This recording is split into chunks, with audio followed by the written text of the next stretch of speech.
Hello YouTube! Welcome to the Specularia.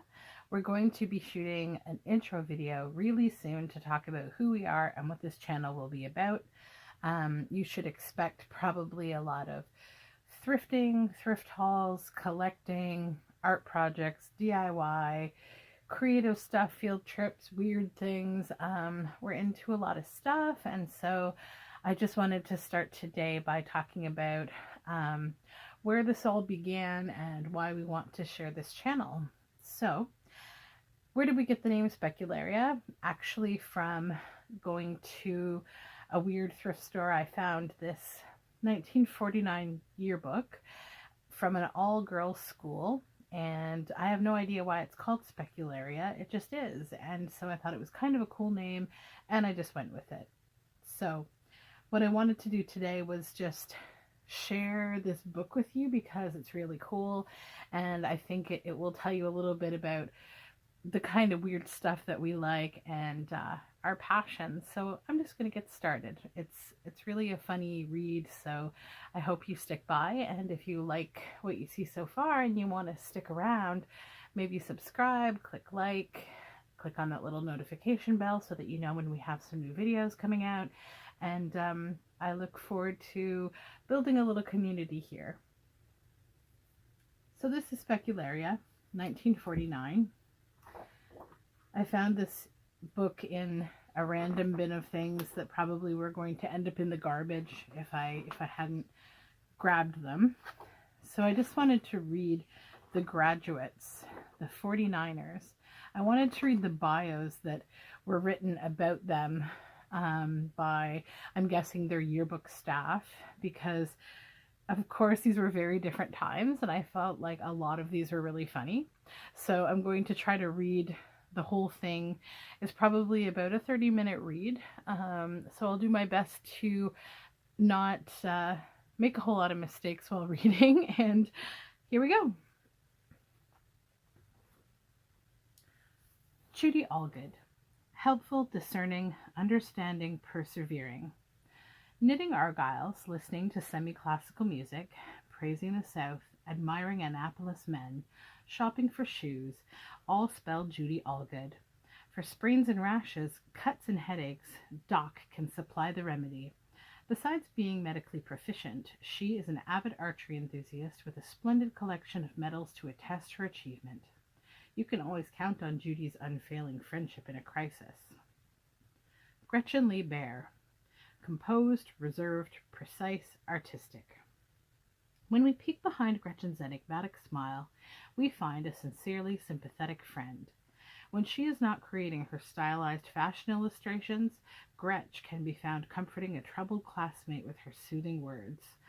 Someday we shall leaf through the leading fashion magazine of the day and find numerous advertisements signed GB. Dorothy Benton. Bohemian, loquacious, loyal, rough and ready. Without horses, Dottie's life would be incomplete, for here is the girl who sobs and sobs in a movie when the horse is wounded, but never blinks an eyelash when the hero gasps his dying breath. She is the joke-teller who was never able to arrive at the punchline because of fatal attacks of giggles. She is the girl who remains loyal forever. Elizabeth Fraser Black. Impulsive, buoyant, optimistic, sympathetic. Woe to the one who is beguiled by that wide-eyed blue gaze of innocence, for behind it there lurks a being of most mischievous knowing, a sprite ever willing to undertake anything from a practical joke to a Saturday afternoon drive to Colorado. This streak of impetuosity enables Betty, as president of the Dramatic Club and a member of Ensemble, to throw herself into any song or characterization with an abandon that we have come to recognize as hers alone. Betsy Bourne. Understanding, capable, buoyant, full of sunshine. I'm not sure how the word buoyant used to be used, but I'm just imagining these women floating around. A flash of red hair, a friendly beam, there goes Bourne with a thundering herd of 49ers charging down the hall behind her. We have watched her cavort as Elmer and the Earl mount Ararat on the stage. We have followed her up the hockey field and down the basketball court. We have listened to her singing in the glee club and in the ensemble. We have admired her ability to cope with difficult class and school problems. Now we point with pride to our class president, Betsy Bourne. Shirley Jean Brown.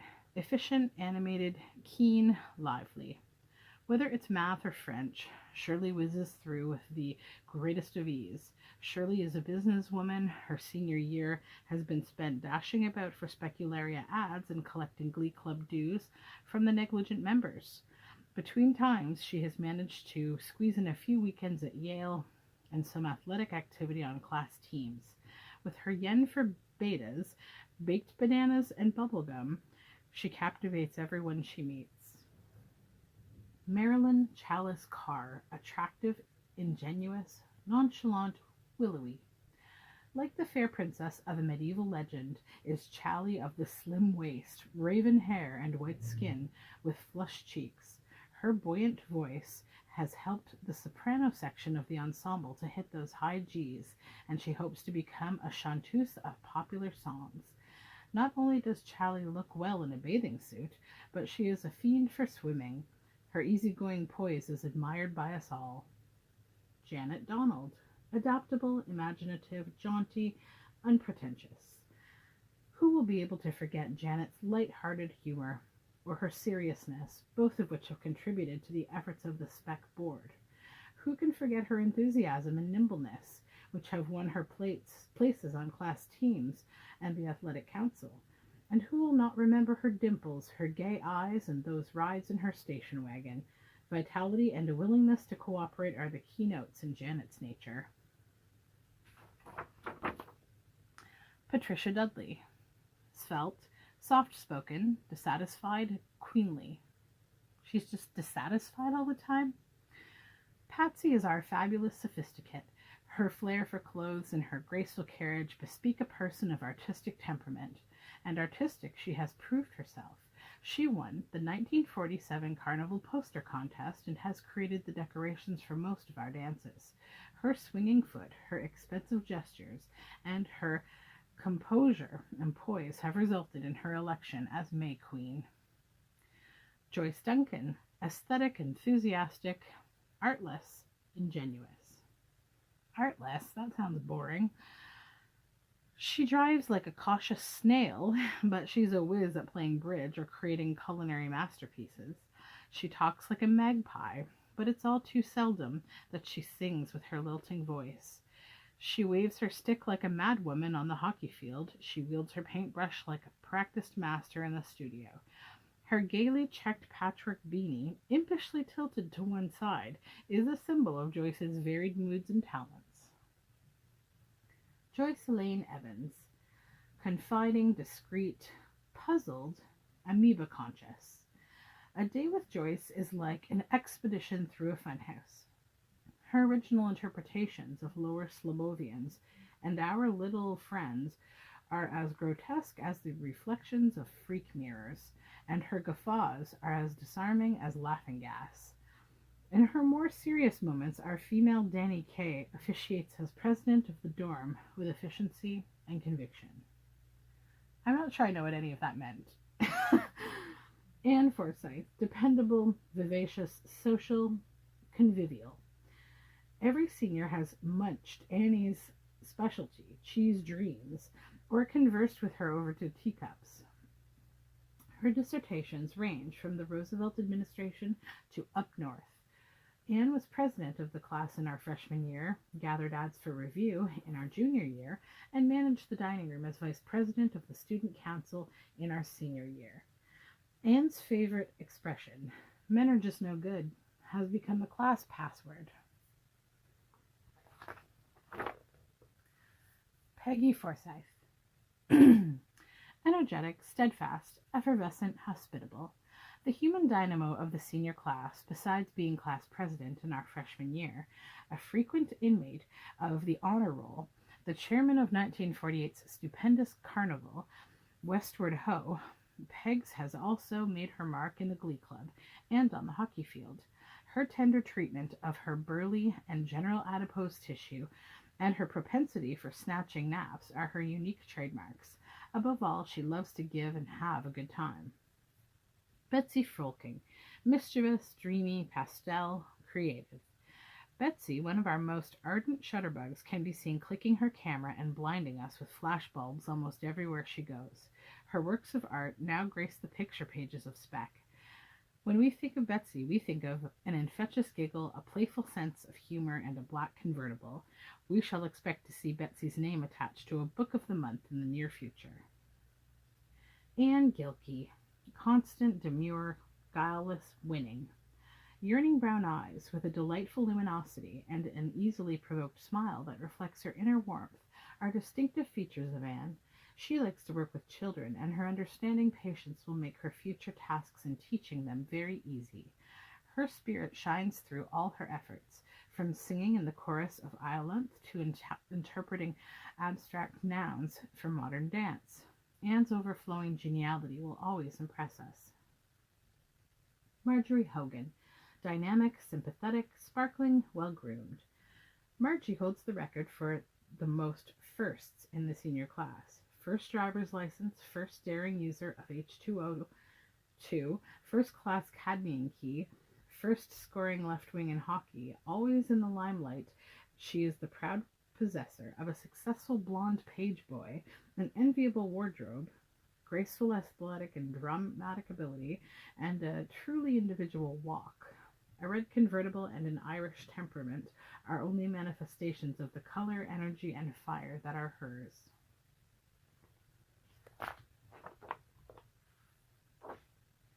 Barbara Jean Hussman, casual, unimpressed, debonair, incorruptible. I don't believe that. No matter how dark the day may be, Barb can come up smiling, although she is essentially independent. Her buoyancy and boundless generosity make her a boon companion to anyone who needs one. For a girl who lives on cheeseburgers and who cannot tell an orchid from a green lily, she is remarkably sensible. Invincible good humor and a flair for the dramatic comprise her offense against dull moments, which never dare to venture into the senior hall at the dorm when Barb is there. Ruth Brigham Hutchinson, idealistic, impetuous, inexhaustible, winsome.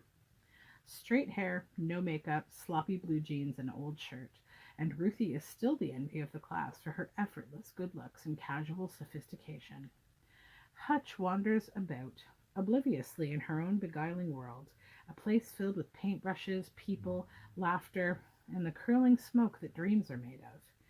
To understand Ruthie is to penetrate the inner sanctum. To know Ruthie is to experience the satisfaction of true friendship. Judy Johnson, spontaneous, talented, naive, calamitous. Judy, our veritable human vitaminizer, is one of the reasons for the pep and enthusiasm of the senior class. She amazes everybody with her piano proficiency, delights all with her rapid patter accompanied with much gesticulating, and amuses all with her familiar, "I don't get it." When Judy does get it, however, her laughter is among the most vociferous.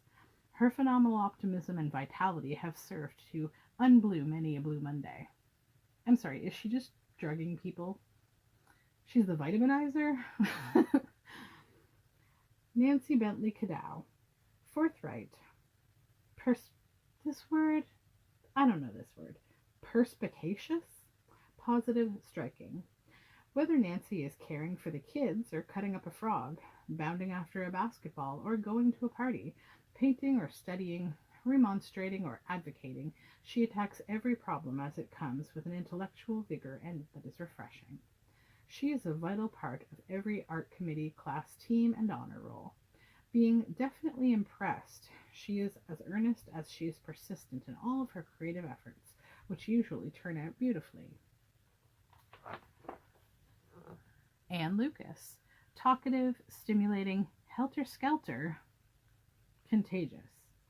After a willing guinea pig, Annie, a willing guinea pig for beauty experiments, holds an indisputable position as the favorite guest of every senior hostess. She made her mark as class president in our sophomore year, as circulation manager of review last year, and as secretary of Order of Winning Service this year. Hail to our Annie, the gal with do-or-die attitude toward the Latin language and the unique laugh who is always ready to try anything. Nancy Ruth MacArthur. Atomic, intense, optimistic, warm-hearted. Manana MacArthur with the laughing face. Nancy with her hair aflame from the genius of her brain is the live wire charging the 49ers with hilarity or inspiring us to achievements for spec. From her hands have come artistic creations to grace the spring exhibit. An admirer of male pulchritude, she is always devoted to her current heartbeat. Her remarks vary from, "Oh, how moldy," to valued praise. Everything she says and does reveals her versatility and sincerity. Joan MacDonald. Accumulating, composed, congenial, impromptu. Joan, our chief jazzomaniac, has musical interests in many fields, and her resonant alto voice has reached the glee club and the ensemble. Her tall form, topped with curly reddish hair, is a familiar sight in every hockey, basketball, and baseball game. In Friendship's Name, a phrase from the quartet in Ireland, in which Joan gave a clever and most military portrayal of Private Willis, typifies the warmth of her personality. Mary McFarlane, clever, intrepid, jocose, stubborn. Meet Mary, chief and extemporaneous wit of the HB Fire Department. She is celebrated for her uproarious portrayals of Fanny Bell and Ginger before the footlights, and her prowess as an equestrian extraordinaire will be legendary for years to come. We hope to have lifelong passes to her future cattle ranch, the largest in the West, and autographed copies of her around the world in a sailing canoe. Helen Imogen Miller. Determined, enterprising, thoughtful, willing. Maybe you saw her supervising the craft shop at Carnival, working hard to turn over vast sums to the cashier. Maybe you saw her in the art studio, sketching or painting. Maybe you have been one of the many people she generously drives around in her big Buick. Undoubtedly, you know the elfin quality in her eyes and her engaging pertness. No matter what she is doing or where she is, Helen is conscientious and thorough in her pursuits. Joan Miller. Sensible, light-hearted, sophisticated, esteemed. Actress, scholar, vocalist, athlete, gourmet, clothes horse, humorous, connoisseur of take your choice. Joni moves in an aura of continual fragrance, fun, and excitement. To her, every moment is an adventure, yet she has a serious vein deep enough to detect the true value of a person or a situation. Someday Paramount will film the intentionally famed Joan Miller's life story in serial form. Sue Ann Miller. Well-adjusted, efficient, placid, one-man-minded. Organized is the word for Sue. At 9:15, she takes her bath. At 9:30, she puts up her hair. At 9:40, she checks over her homework for the next day. And at 9:45, she is sound asleep, dreaming of the man. The efficiency of her schedules increases from day to day, but never interferes with her many friendships. She can often be found working on some art project, writing long letters to Bill, or shopping at Shaker Square. Corinne Morgan. Alert, sure, intrepid, sparkling. From the moment we heard her captivating name and saw her contagious smile, we have become increasingly aware of the glowing vibrancy which is Corky's own. She has won us all in the May Queen's court, on the stage as the lovely Ireland, and in the halls as the girl who is always willing to try something new and interesting and equally ready to defend unflinchingly that which she believes is right. Janet Nutt. Above all, Janet is unique. She has a delicate aesthetic air about her, which is dispersed only by outcroppings of her fiendish humor. She astounds people with her prodigious feats of memory and delights in startling everyone with bizarre suggestions in defiance of public opinion. Her taste in reading ranges from the writings of Machiavelli to Dracula. The near future will probably find her raising monsters in the interest of science or excavating Mayan civilizations with her usual gusto. Rob Revel. Abrupt, apprehensive, droll, undecided. The rage of the purple sage, that's Rob. She may not understand horses, but she can make subtle observations on the progress of human affairs or knock the wind out of the prosaic with her artistic use of stark incongruity. Rob has a penchant for fine drama and Siamese cats. If missing, she can easily be found engrossed at the nearest Olivier musical or hanging from a chandelier in Ward 12. Is that a good thing? Marlene Redmond, ironical, instead of just ironical, logical, sincere, true. No one will ever forget her unexcelled catching during baseball season and her rapid passing on the basketball court, her expert handling of the class finances, her candidness, her willingness to help anyone at any time, and her do know, do ya? I don't know how that should be said. Do ya? That's sort of like a Yoda thing from 1949. I don't know. The senior class would not be complete without Red, the girl who makes strangers feel that they belong, and old-timers realize that to have her friendship, they must be friendly to others. Okay, I like that.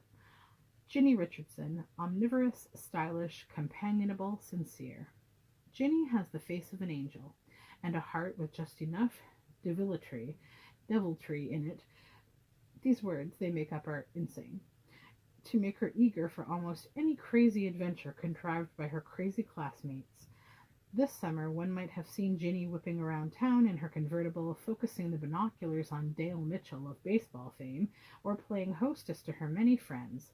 Ginny's inherent sweetness, sense of humor, and loyalty will cut a path for her through life, for she knows the true meaning of friendship. Sandy Riddinger, boisterous, lithesome, tactful, natural. Sandy has a knack for relaxing. Her bursts of laughter and her easy sense of humor make her at home wherever she is found, at the skating club, in the wilds of Canada, and even in the distant the distant halls of Dartmouth. Her welcome presence can mean another hockey game won, another carnival dollar saved, or another party fulfilled. Sandy has two hearts, one in the usual thoracic position, the other chained securely to her wrist. Janet Eleanor Roche, practical, tearful, emphatic, wonderful. Everyone depends on Janet. She works diligently as vice president of the class, offers practical solutions to the inevitable problems, and cries with us over our lovelorn troubles. The world's most understanding female, she takes on more than her share of class responsibility, but her silly giggle testifies to the fact that she finds plenty of time for fun. Her unique way of walking, although far from dignified and stately, is indicative of her unflinching determination. Joan Scall, generous, imitable, mysterious, surprising. Brown-eyed Joni is a master of understatement, an observer, an interpreter, and a poker face. No one can stay serious for long when she slinks down the hall with an imperious air or renders one of her too realistic for comfort impersonations for the inmates of unsupervised study hall. Joan of the multicolored socks and the mysterious chemistry concoctions has tossed many a laugh into a long school day. Julie Smith, zestful, bustling, congenial, adept. Looking for executive ability or social savoir-faire? Need help with a problem or moral support? Meet Julie, our student council president. She never seems to stop talking or dashing about, but she meets the demands of her heavy responsibilities with her capable handling of the many problems that arise. She was editor of Review in her junior year, and has been a member of the Glee Club for 4 years. Behind all her accomplishments lies the all-important fact that Julie is a wonderful sport. Maria Spencer, imaginative, witty, optimistic, inimitable. Maria reacts to parties as a plant reacts to water. She has a natural tropism toward gaiety, people, and fun. She loves a practical joke, or even an impractical joke. Her quick repartee is renowned, and we shall long remember Maria for her conversations with eyebrows arched and eyes perfectly serious. her Spencer witticisms ending with an "if you'll pardon the expression," and her familiar "yeah, I know," Marius convinces her listeners that she really does know. Gloria Helen Sternicki, animated, kaleidoscopic, tireless, unaffected. Gloria, our cookie queen, has presided peerlessly over the pastry departments of Carnival and the senior prom. Her ardent devotion to baseball, Steve Gromick in particular, is famous, and her telepathic communications in spring from the stadium have elated or depressed our spirits as the games may go. Her unassuming friendliness and ready sympathy, which have caused us to hold her in high esteem, are constantly glowing on her face, which is celebrated for its remarkable capillary action. Anne Treadway, trustful, excitable, elusive, moody. Christmas cards with coy, blonde angels will always remind us of Annie, the girl whose outward innocence belies her inner deviltry. How many times has H.B. Oberlin or Clifton Beach been rocked by some unusual episode instigated by our little schemer, who later refers to it as "how casual," and then gaily breaks into mysterious laughter? No day can be complete without some of Annie's enthusiasm sprinkled over the hours. Jan Trout, zany, magnetic, enthusiastic, prized. Jan Trout, Raymond Hall's living windmill, has the uncontested position of being our most successful after-dinner antidote and storyteller. Ever hilarious are her tales of house parties and of her roommates' fabulous deeds. Even the painful business of mounting rickety ladders to erect carnival and prom decorations, or the awkward results of having a bottle of pickled earthworms as a biology seatmate, have not dampened her spirit or discouraged her own particular muse. Jane von Fossen, non-committal, serene, amiable, steadfast. Janie, endowed with an unusual faculty for mature understanding and sympathetic listening, is our Mrs. Anthony. Lurking beneath that serious brown gaze is a mischievous twinkle that manifests itself in Janie's keen, yet unobtrusive, sense of humor. Her fidelity is unceasing, whether it is demonstrated toward Jim Hegan, Glenn Ford, or her many friends who value Janie's friendship. Virginia Veitch, athletic, brisk, spirited, hey barb. What would our first teams have done without Ginny's skill and speed? Where would Glee Club be without her second soprano? We know her best for her high ideals and her steadfast determination to uphold her convictions, a rare sense of humor that catches subtle witticisms, and acute powers of observation that have enabled her to give audience convulsing portrayals of Liege Beatson and an anonymous political heckler. Above all, we admire Ginny and for her warm loyalty. Marty Vilas, wiggly, petite, popular, candid.